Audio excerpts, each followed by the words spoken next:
Because we know people who should be successful, but what? They're not successful. Why? So that's his why buy. But what is he afraid of? My personal style of education, but still entertain them, bring them along with stories, right?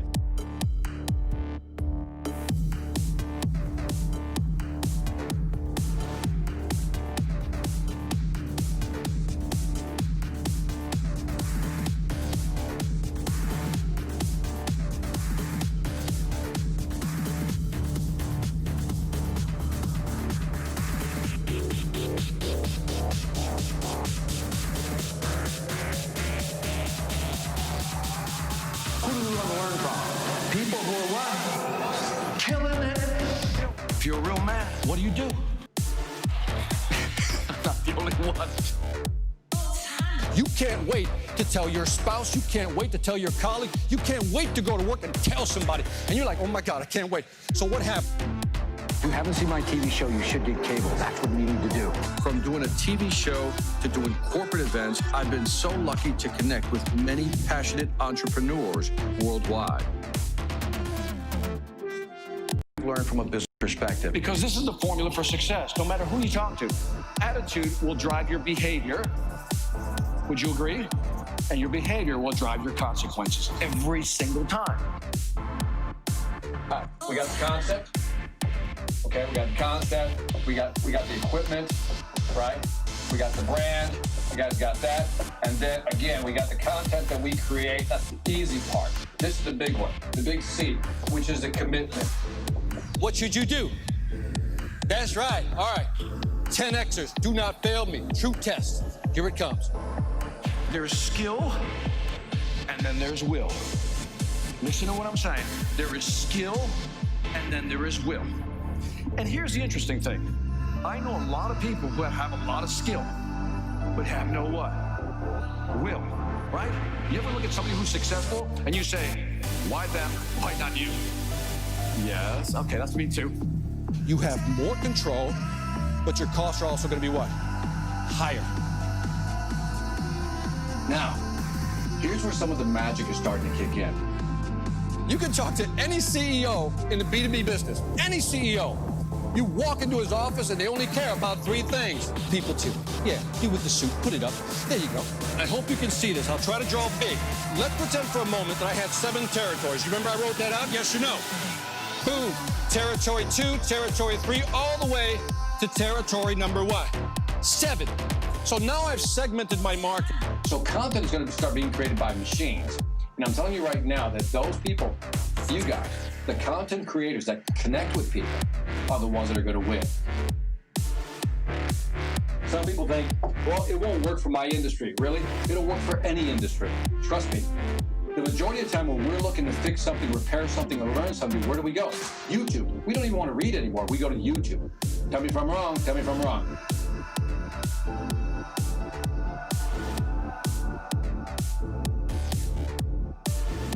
When you're doing your thing, beautiful things begin to happen. It's like the law of attraction kicks in. You know what I mean? It's almost like you're in line with the universe. Everything works. And when you do your thing, everybody gets an automatic MBA, which stands for what? Mega Bank Account Money. Are you with me? So we don't want to do a thing. We want to do a what? Beautiful.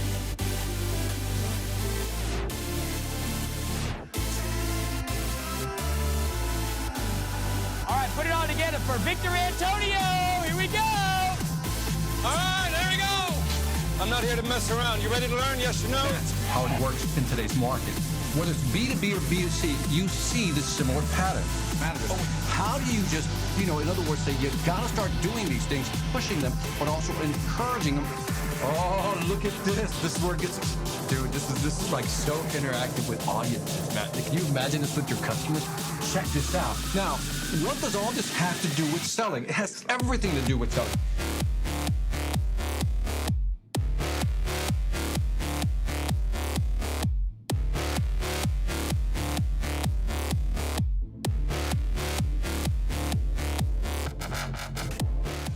All right, welcome to another episode of Sales After Dark, because money never sleeps, man. This is episode 72. on the way to 100, man. So anyway, if you're watching this on the replay, here's what you need to do. Fast forward 5 minutes because I'm going to say hi to my friends over here. And then I'm going to jump into some content for about 15 minutes. And then I'll do some questions and answers. So again, if you just want to fast forward on the replay, I'm not going to take it personally. Let me say hi to my friends here. And let me advance this, get some people on the board here. My man, Chris, who did the intro from Cast Ahead. Yes, man. Thanks again, Chris, man. Love working with you, man. I think we're doing good things. Kevin, Failure Feely. I don't know. What a catchy title. Got me. Yeah, I worked on that one, man. But I think you're going to like tonight's topic. I think you're going to like it, and I'll make you go, Kevin says, learned a ton from all of your videos. You the man. Thank you very much, Kevin. That's very kind of you, man. Appreciate that. Theodova says, I am a CRM. No. Mia Knox, West Coast in the house. Always love having Mia Knox here. Yeah, don't die, man. We need you. Shrew Dash Godambe. Good morning, man. VA, hope you're doing great. I'm always doing good, man. Shrew Dash, thank you for joining me, man. And there he is, Mr. Las Vegas himself, the Vegas Strip himself. Thanks for the invite to your premiere of the John Barrows on Sales Influence podcast.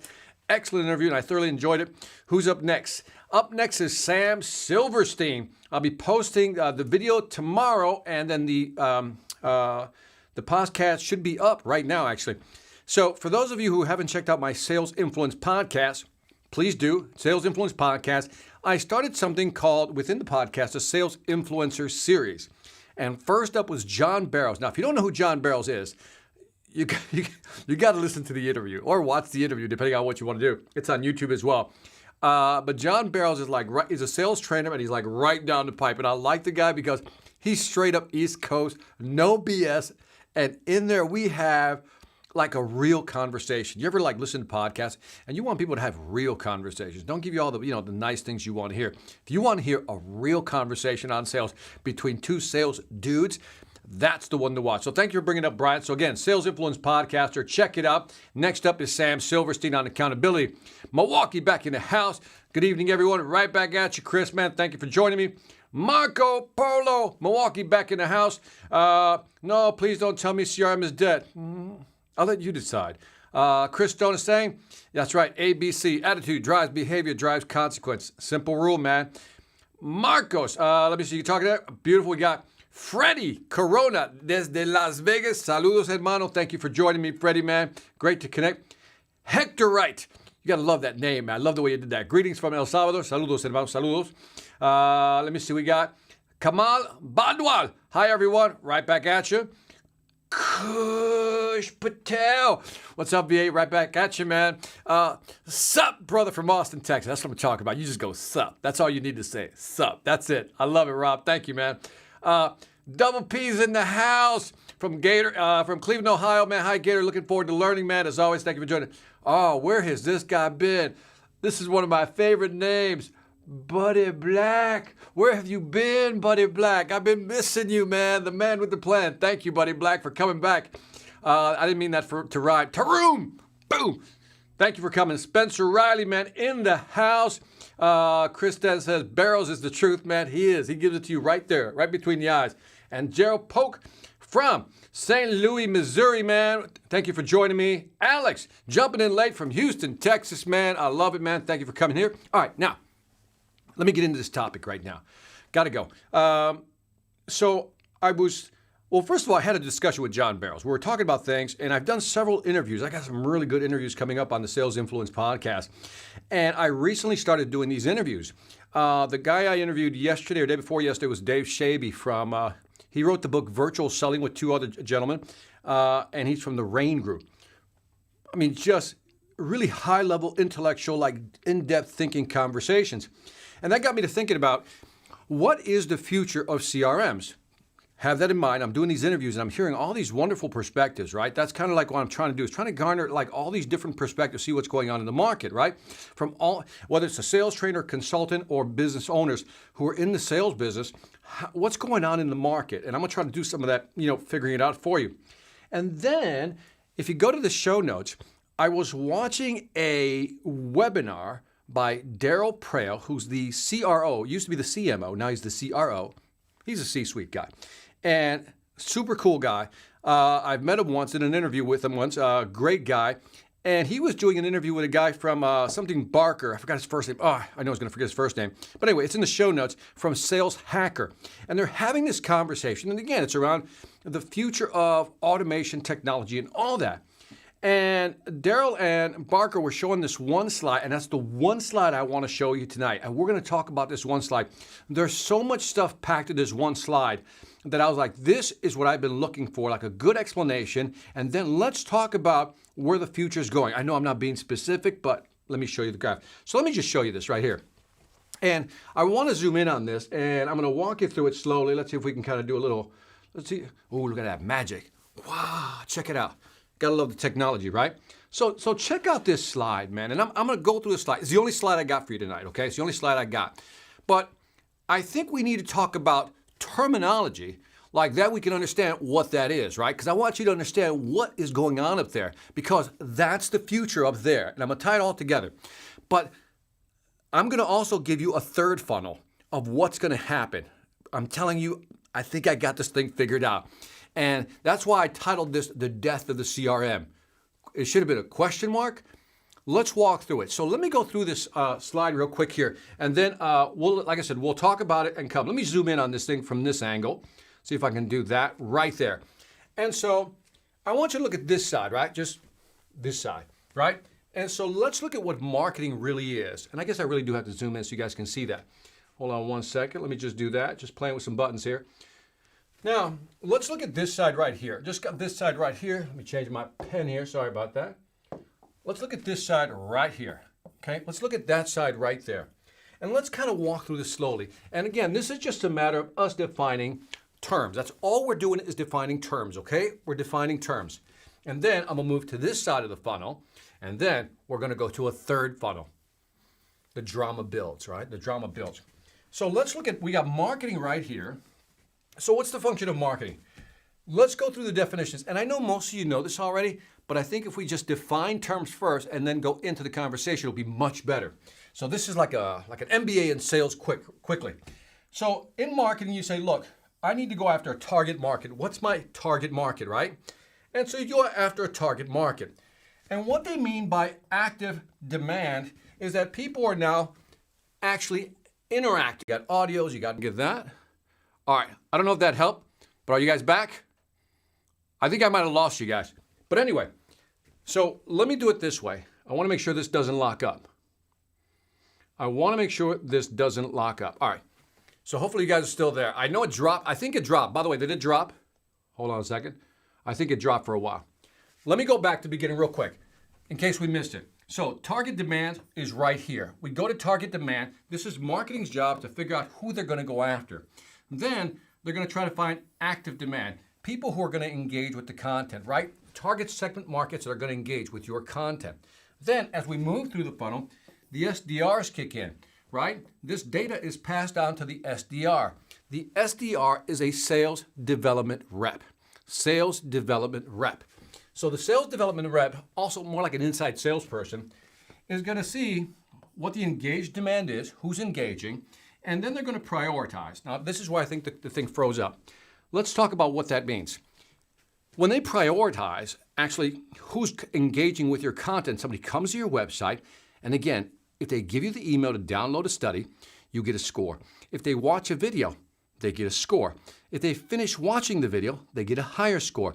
If they watch more than one video, there's another score. So there's all this scoring going on. Okay, there's all this scoring going on.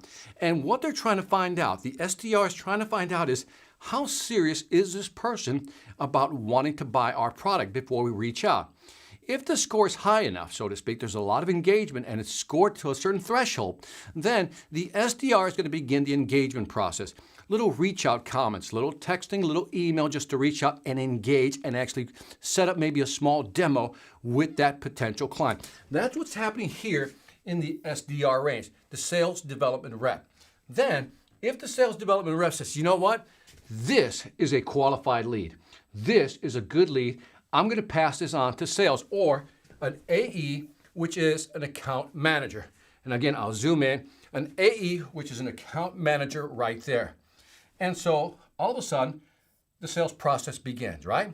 So keep in mind, that's what's happening on the left side. On this side, is what we're looking at right now. This is the actual activity side.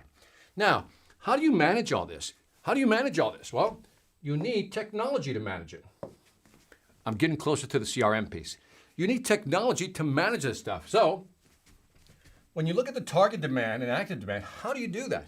Well, this is where marketing automation kicks in, right? So when we talk about sales, engagement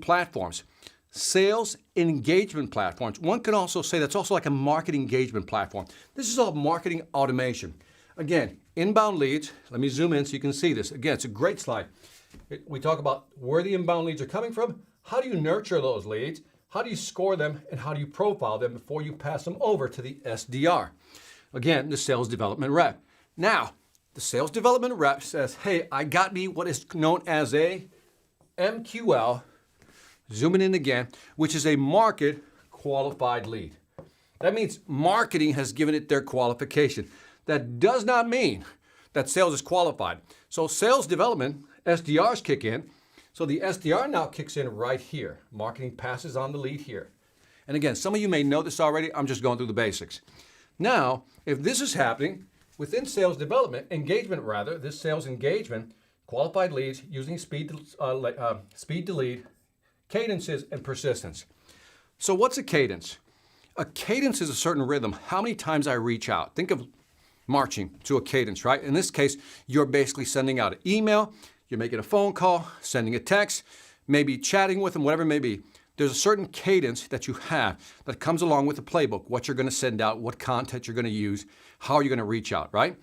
So again, this also requires another piece of technology. So when you hear about sales engagement platforms, also known as sales, as I just call them SEP, sales engagement platforms, this technology is exploding right now, like exploding. In other words, because it is so complicated and there's so many things going on, imagine 100 leads coming your way and different people are at different stages within the actual sales process, right? The engagement process. So again, these platforms are becoming very complicated, kind of cumbersome, but very complicated. And you as a salesperson, if you're an inside salesperson, an SDR, a sales development rep, by the way, sometimes you'll hear BDR, business development rep.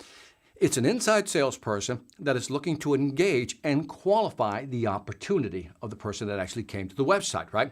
The lead that was passed on by marketing. Then the final stage is, again, if it's qualified, then down here we use a CRM to close the deal. So if you want to look at it, if I can just clear this out, if a good way of looking at this is this way. Here's a good way of looking at this. Here we use marketing automation, right? Here we use a sales enablement platform, and then here we use a CRM to close the deal, okay? A CRM to close the deal. That's what we're doing. That's it. 3 large pieces of technology to manage our business. Now, what's happening is that this coronavirus, this pandemic, has caused something interesting to happen. Something very fascinating is happening in the market right now, and I can smell it in the air, and I think it's a trend of things to come. And that is, companies are realizing that they're closing just as many deals, and in some cases, more deals. They're closing more deals, and they're doing it with less salespeople, and their cost of sales are driven down. Why? Because now salespeople don't have to travel. They're doing virtual conversations like this and closing deals. Different studies show different things, but a lot of studies are showing that most customers don't want you to reach out to them until they're like 80, 90% into the buying process, till they're almost ready to make a buying decision. So in other words, people don't want to meet with salespeople in many cases. And again, I'm being very general here because if it's a simple sale, they don't want to meet with you. But if it's a complex sale, all the way over here at the other side of the spectrum, they're going to want some answers and they're going to want to meet with you. We'll talk about that in just a bit. But what's happening now is that people are realizing, companies are realizing, hey, I can sell just as effectively without having my salespeople traveling around the world and running up my costs and reducing my profit margins. So what we're starting to see is that the SDRs, the people who were working inside with the systems, right, who were managing all these different cadences, these different playbooks. They were tracking, nurturing customers throughout the pipeline before they handed it over to the salespeople who would take it on and go live. The inside salespeople are now having like their heyday Because to them, staying home, working behind a computer to close sales, that's what they've been doing. The people who are struggling in many cases are the account executives who are used to the face-to-face conversations, who can only close deals face-to-face. I don't want to say who are technophobics, people who are not good with technology, but they're at a disadvantage when you compare them to an SDR. An SDR, they know how to use technology. They've been using the technology throughout all this time, the last 3 to 5 years, to get clients in, nurture them, talk to them, do demos, do virtual demos before they passed it on to sales. So they're used to that. In this environment, they're thriving. The people who are struggling are the outside salespeople who never really had to use a lot of technology, just basic CRMs, to what? Connect and manage their clients. So let's look at a CRM. Let's think about a CRM. A CRM, and I'm talking, I go way back, so I know what a CRM used to be. We're going back to the days of ACT. If you remember ACT, let me know if you understand me, right? We go through spreadsheets, ACT, and I remember when Salesforce first came up, again, a system without software that you actually install, right? The first real SaaS product. And so a CRM is a system of record. I really want you to this is one of those phrases that you should, system of records. That equals a CRM. Now, this is a good phrase to memorize, drive into your head. It is a system of records. Think of a giant filing system, and all the information of all your clients is in there. It is a system of record. It is a filing system. Now, they've been trying to inject this system of record with intelligence, right? You heard a lot of AI, a lot of artificial intelligence, machine learning to make the systems of records more intelligent. But here's the other thing that's going on. These sales engagement platforms are not so much systems of records as they are systems of intelligence, because they're tracking what the customer is doing, right? Online. They're actually understanding the customer journey. They're tracking all the conversations. They're tracking the prioritizations, the lead, and everything. In other words, a lot of the real data that we want to engage with our customers, you're going to start finding here, especially in today's market.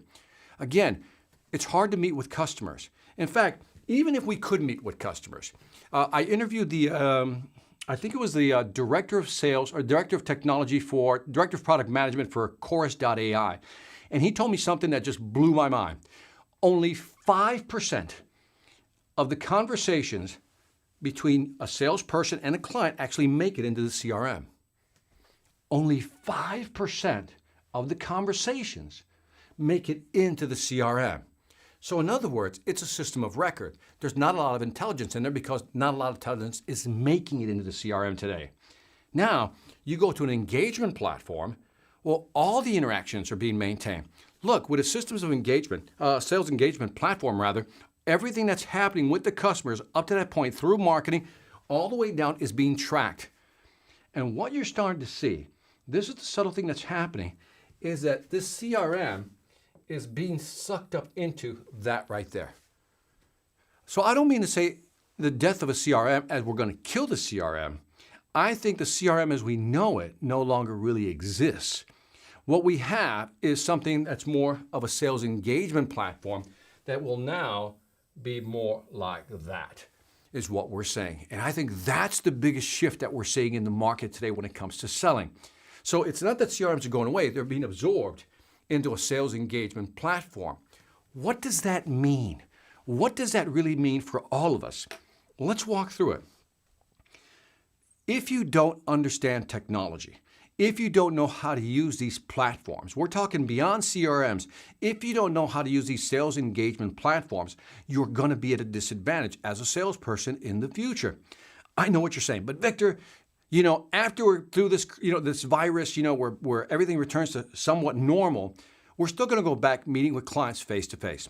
I agree with that. A percentage that will happen. But the reality is we've changed. We have, and we can't go back.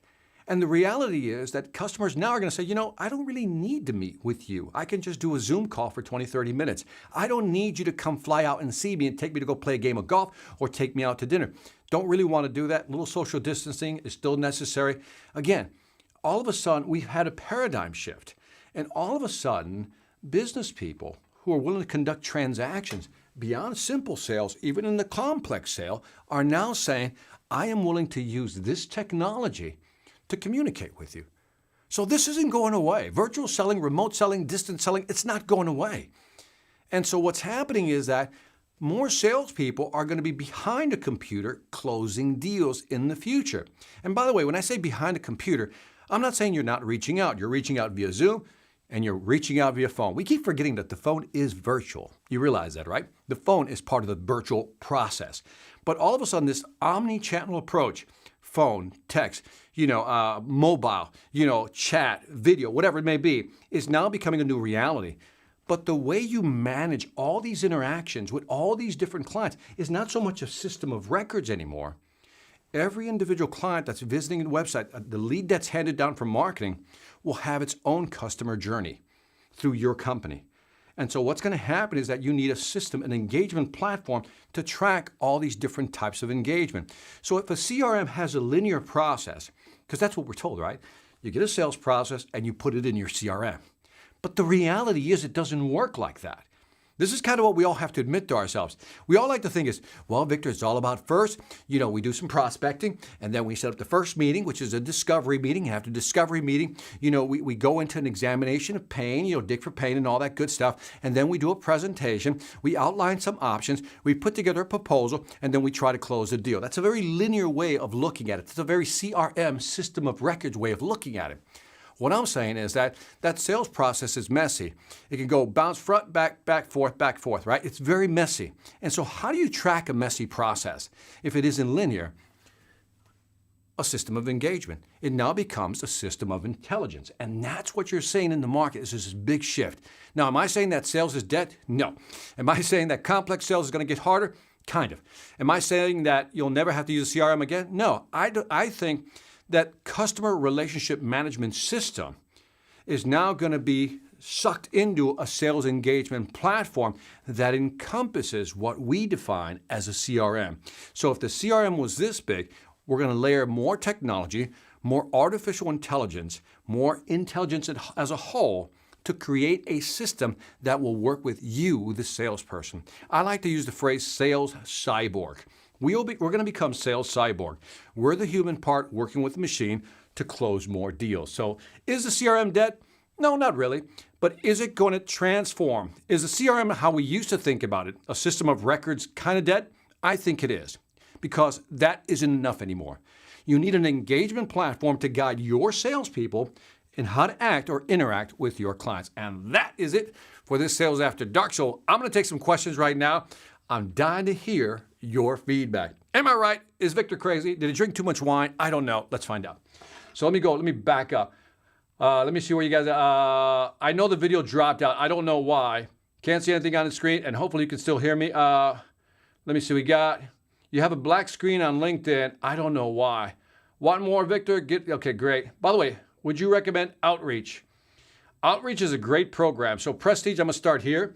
So Outreach, I think they just got moved up on the, how Gartner has the 4 dimensions, it's 4 dimensions, and they've moved up on the leadership score. So I think Outreach is a real player.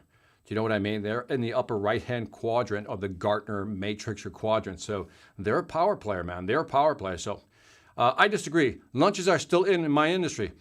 Again, I don't believe in absolutes going to sleep. It's not one or the other. Like it's going to go away forever. I'm not saying that. I'm saying what you're going to find is a reduction in many industries of that type of behavior. So it's never going to go away. Of course, we're still going to do face-to-face. Of course, we're still going to go golfing. Of course, we're still going to have lunches and dinner. In certain areas, that's part of the business. I'm saying zoom back and look at what's happening in the industry in general across all sectors. And you're going to see a shift in mindset in the need to get together. So I'm not disagreeing with you. I'm agreeing with you. So let me see, the voice of the customer throughout the entire relationship process. There you go, Chris. It's how do you get that through all the whole process? How do you track that, right? How do you understand what they want, when they want it, how they want it, and serve it their way? That's when engagement platform really kicks in. So somebody says, like an outreach. Yes, like an outreach. And then everyone is getting comfortable with virtual selling, so we'll definitely never go back as it was. Those who embrace the change the quickest win the game. I think so, man. I think so. And it's getting comfortable with, the technology. Buenas noches, Victor, Boston, Felix the Cat. Felix, always glad to have you, man. Thank you for joining me. Can hear you and no video. I don't know what's going on with the technology today, man. I wanted to do Technology Tuesday. Nice program. Mohammed, thank you for joining me. Let me see. We got Victor. Using Pipedrive for all CRM activities. Thoughts on moving to another platform for B2B high-ticket sales. So, CRM, I'm a fan. They're one of my sponsors. I love the platform. It's a great platform, great price. I'm not saying kill the goose that's laying the golden egg for you right now. It's almost like you have to sit down with, different companies, look at what the platforms offer. I know that a lot of companies, even like Pipedrive, they're starting to integrate more marketing features. So even if you look at the marketing automation piece, I can see it almost like a giant ERP system. We're going to bolt in different things, and maybe the CRM will be in the middle, and we just bolt in an engagement piece, a marketing piece, an AI piece, and maybe that's the way it'll unfold in the future. So, Anthony, depending on what you need, man, at this moment, I'm not the guy to compare different platforms, but just find out where your holes are, where the weakest parts are. But Pipedrive itself is a great platform. So I'm not trying to kill CRMs, by the way. I just want to be clear. It's just that I think they're transforming into more than just your basic CRMs. I think they should put an ICRM, like an intelligent CRM would be the next level. Great question, man. Sorry about the no video. The next one here is, hello, Victor. Great content. I have a question. What do you think will be the key aspect, selling point in virtual selling, since closing virtually is kind of difficult than meeting in person? KJ, great question. It's a tough question to answer because if you're doing one-on-one, right, one-to-one, and more of I'll just call it a B2C sale, I think it's actually an advantage. Virtual selling, I think, is an advantage. It can actually be a time saver. If you're looking at B2B, right, it becomes a little more complex because now you got multiple decision makers. And when you got multiple decision makers and you're trying to do something virtually like this, and it's you and you got 10 people on the screen, it's really hard, really, to read the body language because you're just looking at a postage stamp, right? So that becomes very difficult in a B2B scenario. And so one of the things I talked to the gentleman who wrote the book Virtual Selling, one of the authors, Dave Shaby, we talked about, how many people should you have at a meeting at a time? And I think we both kind of agreed that 2 or 3 would probably be a good number. So what if, I'm just giving you a strategy here, is what if instead of meeting with all 10 people, you can just meet with 3 at a time? And then kind of reduce that number just a bit. And that might make it more palatable in a B2B solution, right? Because again, if you have 10 people, it's hard to really engage with 10 people. In a conversation, again, that's coming up with Dave Shaby, one of the things I really liked about what he says is that before you get on a virtual call, he says, the word he used, I forgot the word he used, you have to be very deliberate. And I love that word, deliberate, meaning this. Before you get on the call, know when you're gonna ask questions, when your engagement points are. So we talked about the 3:30, right? Or the 33 rather. Again, you talk for 3 minutes rather, and you talk for 3 minutes, and then you take 30 seconds to engage the audience, ask a question, plan something out, right? 30 minutes of talking, or 3 minutes of talking, and then 30 seconds of engagement. So you can use, equations like that. But the point being is you have to be more deliberate in virtual selling. In other words, you have to plan it out. So that's the shortest answer I can give you. It is more complex in a complex sale. No doubt, my friend. No doubt, man. Pipedrive has stepped up the game recently. Thanks for your thoughts and input. Appreciate your transparency. Doing my best. Like I said, there's so many different things. It's just really... Anthony, it's just really hard to. What we're seeing today is almost like, Anthony, it's like the .com back in the day, right? Before the .com bust, right?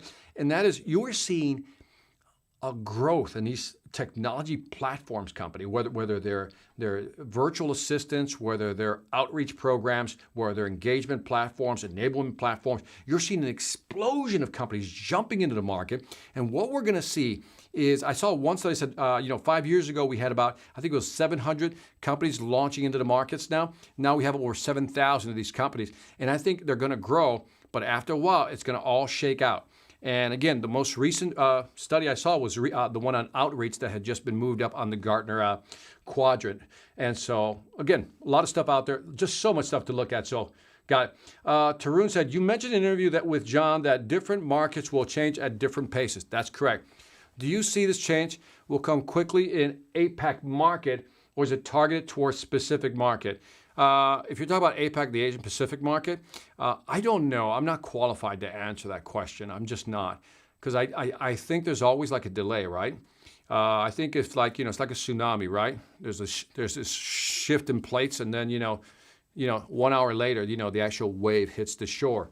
And so I think in the U.S., I think the U.S. is a good gauge, almost like an early warning signal of what might be coming our way. So I would pay attention to what's happening in the U.S. and maybe see how it would impact Asia Pac. But I don't know. I'm just guessing right now, Tarun. So like I said, I don't feel qualified to answer that question. It's a great question, though. Thank you. At my company, we use use HubSpot, great company for marketing, SalesLoft for engagement, and SalesLoft is directly integrated into Salesforce. Boom, bolted, right? As I say, the CRM can be right in the middle. So all activity shows there too. Both SDRs and AEs have access to all tools. And that's, Alex, that's what I'm talking about. That I think you're going to see some different configurations come out. When I just wrote the death of the CRM, I was like, the death of the CRM as we know it. Because what you may see, and I'll try to write it up here, is that, well, here, I'll just pull this down, Alex, because your statement is well taken. When you look at your modern day, ERP systems, that's the center. And then around the ERP systems, they have, they can have a financing package, an operation package, a manufacturing package, all these different things to actually monitor that. Means a different color, right? And so what I am saying is that what I think might happen is almost something similar, is that the CRM as we know it really is going to be transformed. And what we're going to have is maybe we're going to have the marketing automation piece here. We're going to have a sales engagement piece here, an SEP here, and maybe all this is wrapped with some good AI in the middle, just to kind of bring it all together. And there might be some other pieces. We might bring in the finance piece, right? Because we need to know if they can afford to buy our product, right? So we might need some history. We might bring the inventory package here, right? If we're selling product, we want to know what we have in inventory. So if we're in the CRM, we can talk to the customer about what's in our inventory. So this is where I think it's going. So the CRM as we know it, I think is dead in that standpoint, but it will be integrated with all this. And you're absolutely right that somewhere out here, right, you got an SDR, and then somewhere out here, you got an AE accessing all this information. That's the power I'm talking about. So again, I'm not saying one or the other. I'm saying it is transforming into something like that. Let me know what you think of that, because I think that's kind of an interesting, thing to look at, right? All right, let me see what else I got here. Then I got to get off of this thing. I'm new in sales. What books would you recommend to a fresh lion cub in the pride? Dude, Inquisitor, I just love the way you put that, man. I would start with a lot of good books out there. Get Virtual Selling. The one by Jeb Blunt is good if you're if you want the A to Z in selling. If you're in a SaaS enterprise network, get Virtual Selling by the Rain Group. I would start there. Those are two good books, two solid books to start with. Go there, Cub, in the pride. I love that, man. It's too funny. In that case, market overflow of CRM offers. What are the 3 key points I should look for in a platform? Saif, is such a hard question to answer. It's a great question, by the way. Great question. And I'm not qualified to answer that. Here's why, because I don't know your company. It really depends on what you're looking for. For example, as I think Alex pointed out, or somebody before that, is that if you're weak on marketing, then you know what? You need some other tools. And then if you're weak on your sales process, that's another tool. The engagement piece, so forth and so on. These are different aspects of your sales process. So it really depends on where you think your weak is at. I would say this, is that really think through, I would put together a 3 to 5 year blueprint of what I want my system to look like. And I think a lot of companies don't do that. And that's the job of a good CTO and a COO, to really look at where do we want to be in 3 to 5 years and what capabilities do we want to have in our software to be able to make sure that we manage this, because you know how it is. It's all about sunk cost. If I invested so much in a system, I don't want to change it 3 years from now, 5 years from now. So I think I would look for flexibility, upgradability, expandability, compatibility, all those abilities if I were making a decision. But I would have a 3 to 5 year blueprint of where I wanted to go, and then try to retrofit that into what exists today in the market. And I would ask some real tough questions. If you're interviewing companies, I would ask them, what's your blueprint? What's your rollout plans for the next 3 to 5 years? Or just say 3 years. What are you planning to roll out? What type of integration packages are you going to be pulling out? All that stuff is valid for you to ask them. I think that's the best way to approach it. So let me know what you think of that answer. I did my best on that. Joy. I'm actually excited to see what new technology will come out to help me increase sales. A lot of good stuff out there, man. I think it's, again, right now, it's just figuring out what works for us, for you specifically as a company or as an individual. And I think that's where we're all trying to figure out, right? Okay, so what do I need? Because I mean, I don't know about you, but I got so many subscriptions, and I have to add new ones, cancel some, because I'm trying to figure out my own technology stack. And a technology stack is almost like a suit. It's custom made for you or your company, and that's the tough part. Let me see. Chapincito. I love it. Hi, Victor. I love all your info. Any tips on how to close a deal when a customer has many objections like price or delay on delivery of product? I am in furniture sales. Thank you. You should talk to my friend Pete Premiu, who's on here. Talk to Pete. He just released some good stuff. He sent me some data on the actual furniture business, the retail industry. So connect with him on here. Pete Premiu. I think that's how you say his last name. Connect with him. I think he'll give you better insight into what's going on in the market. And he just sent me some surveys of the International Home Furnishing Retail Association that I think you will find interesting. And I think that'll be a better answer for you. So connect with Pete on this one. Joy again.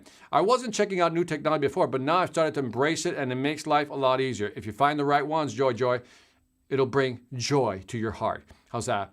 This is a badass board, man. I think so, man. It's a Vibe board, and if you go down to the description, you can see what it is. By the way, if you haven't checked out the Sales Velocity Academy, check out the Sales Velocity Academy. Chapincito, you asked about closing. I'm telling you, the course on objection blocking and inside the customer brain is worth the price of admission. So check that out. What else do we got here? Guys talking to each other right there, great. And we got one here from Tarun. I'm gonna sign off in just a bit. If some sales process will be sucked by marketing or sucked into marketing, right? Then sales should upskill only on SEP platforms, or should they upskill some marketing skills as well in the future? Well, I think here's the battle right now. Here's the interesting thing is, because the lines are starting to blur, right? They're getting fuzzy between marketing and sales. Let's say marketing and inside sales to outside sales. The lines are getting blurry, but there are two lines that we can draw. One is marketing, the customer journey. That's a totally different skill set. I would never ask a salesperson to be good at marketing. In my opinion, that's a mistake. Marketing is an art. It's magic, right? Because there's so much going on. You know what I mean? It's a totally different skill set. But when you look at the bottom of those two funnels, you can see where the inside sales piece and the outside salespeople could be brought together quite naturally. But I don't think you can bring the sales process and the platforms, the engagement platforms, together with marketing platforms. I think that's a real distinct line. What I would do from an organizational standpoint, Tarun, is I would hire, let's say, I'm gonna call it a sales operation guy or gal, right? And that person will now have marketing report to them and then sales report to them. And then sales includes, the SDRs and then the AEs as well. I think that is a better structure, because sales operation looks at the whole operation, and I think that's a much more effective way of doing it. Let me see. Let me take this one. Carla, let me get this one. I think I missed one here. Inquisitor said, what is your favorite sales industry? The one that will make me the most money if I can sell the product. That's the one, man. That's the one. Let me give you one last one. Ken, first time live. Every time I hear your intro, I get psyched. Good, man. I enjoyed watching you drive baseline and slam another one home tonight, brother, from Chicago, suburban. Thank you, man. I appreciate the kind words, man. Let me do some final thoughts here, man. So, again, the only thing I'm trying to drive home tonight is that the CRM, as we think about it, is a system of records, may be changing into something different. That's more of an engagement platform, and maybe that's a more accurate phrase for it. So, again, I'm not saying the CRM is dead. I think a CRM is transforming right before our eyes. It's becoming more intelligent, more expansive, and it's got these tentacles that are going to be tied into marketing. But I still say that the separation between marketing and sales are quite separate, but maybe in the future, there could be one person that manages both, because now we're really dealing with something interesting. One could also add to this, where does technology fit in? Where does the chief technology officer fit in this? Because maybe that's the third bubble, right? You got marketing, you got sales, and then you have technology. So maybe what we're witnessing also is the development of a new structure, of a new position that manages all three. This means that tomorrow's salesperson or sales manager or managers, directors are now going to have to be a little more tech savvy. Understand really not just selling face to face, hey, ABC, close the deal, but really understand how these platforms work, how marketing dances with them, and this new structure, just like I showed the bubble, the CRM may be in the middle. The CRM as we think about it, the system of record is in the middle, but then marketing automation, engagement platforms, inventory, finance, all that ties in to make the system all more intelligent. And on that note, I think I am out of here. Thank you for joining me on this episode. This was episode number 72. So if you could do me one favor, if you can share, first of all, if you like this video, hit the big like button. And if you could do me one favor, share it with one person only. Just share this video with one person. That would be payment enough for me. And on that note, this is Victor Antonio with another Sales After Dark, reminding you that selling ain't hard when you know how. Take care. We'll see you on